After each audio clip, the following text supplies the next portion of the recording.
අද අපි ඔයාලත් එක්කම බලන්න යන්නේ ෂිප් එකක් කොහොමද හරි ලස්සනට නිර්මාණය වුණේ කියලා.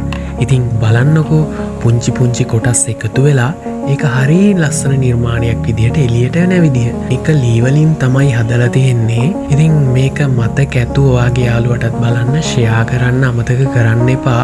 වීඩියෝ එක හොඳයි නම් ලයික් එකක් දාගෙන යන්න.